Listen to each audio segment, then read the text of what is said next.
He say, she say, we say, I say, hearing out them points of views when I see it my way. Yes, hello everyone, this is R.A. Jackson and this is Spitting Fire. I'm coming to you with another one. So I hung up the sole purpose of me coming on YouTube when it pertains to R. Kelly. I will do brief updates or whatever, but I won't have my content solely on him.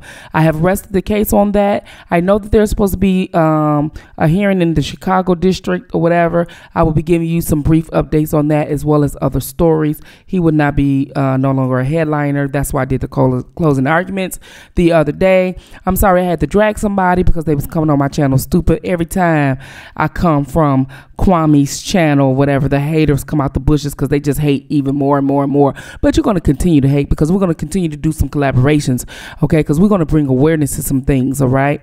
So my prayers go to R. Kelly. I hope he is, set free. But if not, I will continue to fight and advocate for him. It's no problem. Let's get it going. The events of August the 18th through the 23rd of 89. On the evening of August the 18th, 1989, Davis attended a pool party in the Cloverdale neighborhood of Savannah, Georgia. As he left the party with his friend Daryl Collins, the occupants of the passing car yelled obscenities and began shooting at a gathering of a neighborhood teenagers. One of the teenagers returned fire and Michael Cooper, a passenger, was struck in the jaw. Davis and Collins then went, to the pool hall at Oglethorpe Avenue in the Yamacraw Village section of Savannah. Later that evening, Davis and Collins proceed to the parking lot of a Burger King restaurant in Oglethorpe Avenue, not far from the pool hall where they had just came from. There encountered Sylvester Reed Coles arguing with the homeless man, Larry Young, over alcohol. Young was pistol whipped but could not identify his attacker. About 1:15 on August the 19th, so it was later that evening, but it was past 1 o'clock, Mark McPhail, an off-duty police officer who was working as a security guard at a Burger King, attempted to intervene with the pistol whipping of the Young at a parking lot, McPhail was shot twice, once through the heart and once in the face. He did not draw his gun. Bullets and shell casings which was determined to have come from a .38 caliber pistol, were retrieved from the crime scene. Witnesses to the shooting agreed that the man in a white shirt had struck Young and then shot McPhail. On August the 19th, Cole told Savannah police he had seen Davis with a .38 caliber pistol, and Davis had assaulted Young.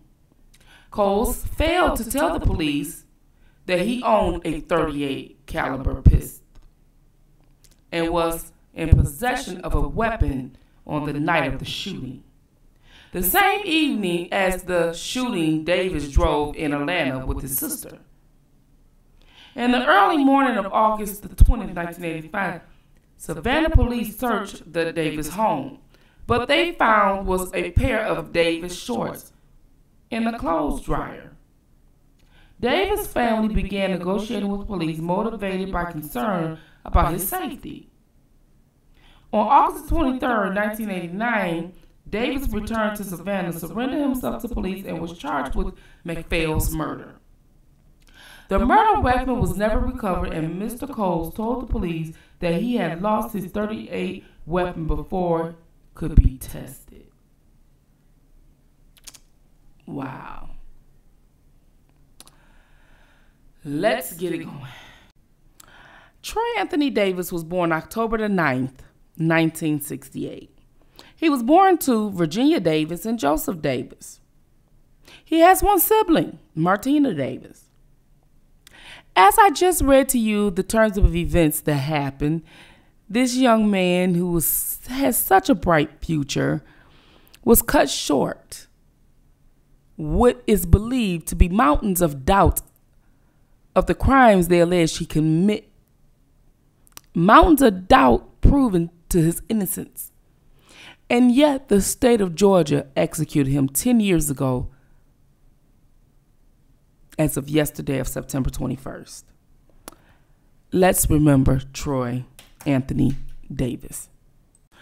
Troy Anthony Davis was a man convicted and executed for August 19, 1989 murder of police officer Mark McPhail in Savannah, Georgia.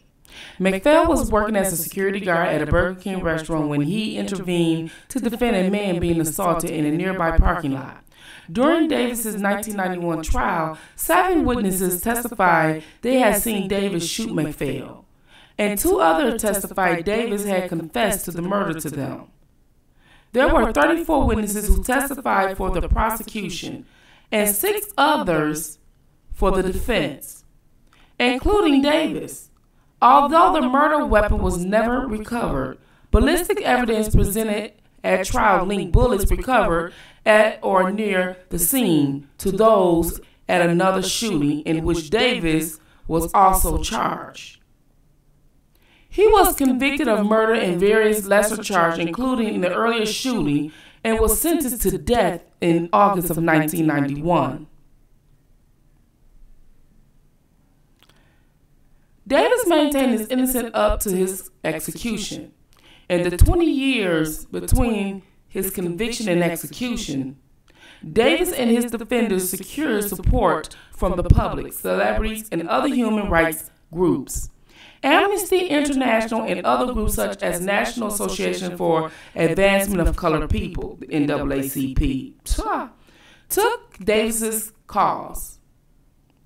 Prominent politicians and leaders, including President Jimmy Carter, Reverend Al Sharpton, Pope Benedict, Archbishop Desmond Tutu, former U.S. Congress from Georgia and presidential candidate Bob Barr, and former FBI Director and Judge William S. Sessions called upon the courts to grant a new trial or evidentiary hearing.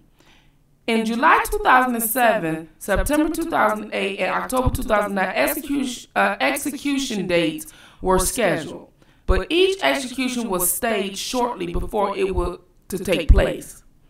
In 2009, the Supreme Court, the United States Supreme Court, ordered the U.S. District Court for the Southern District of Georgia to consider whether new evidence that could not have been obtained at the time of trial clearly established Davis' innocence. The evidentiary hearing was held in June 2010. The defense presented affidavits from 7 of the 9 trial witnesses whose original testimony had identified Davis as the murderer, but who it contended that charged or recanted their story's previous testimony. Some of those writing disavowed parts of prior testimony or implicated Sylvester Reed Coles, who Davis contended was an actual trigger man. The state presented witnesses, including the police investigators or original prosecutors, who described a careful investigation of a crime.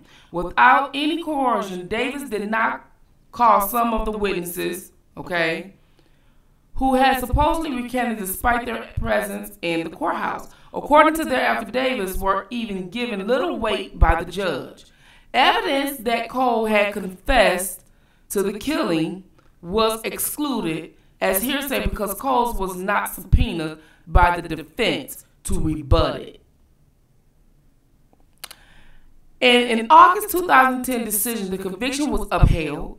The court describes the defense efforts to uphold the conviction as largely smoke and mirrors, and found that several of the proffered affidavits were not recantations at all. Subsequent appeals, including to the Supreme Court, were rejected, and a 4th execution date was set for September 21st, 2011. Nearly 1 million people signed a petition urging the Georgia Board of Pardon and Paroles to grant clemency. The board denied clemency, and September 21st, it refused to reconsider its decision. After a last-minute appeal of the United States Supreme Court was denied, Davis was executed on September 21st, 2011. That was 10 years ago. So on September 21st, 2011, the state of Georgia executed Troy Davis. Handsome brother. And it's so funny because in the reports, the police actually spoke with the trigger man who killed Officer Mark McPhail. This is why I do what I do when it comes to men. This is why I don't like the women liberations movement.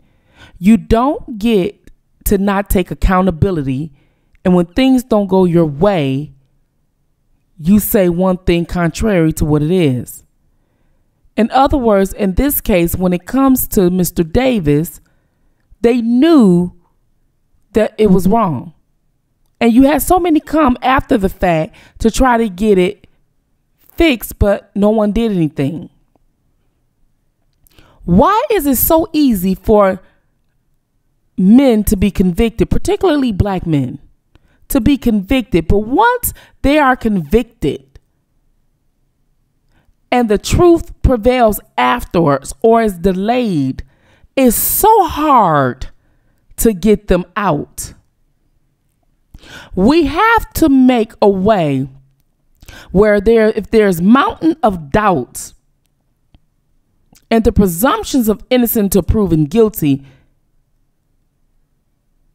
we have to do better on our exoneration and truth programs. This is Spitting Fire. Fire out.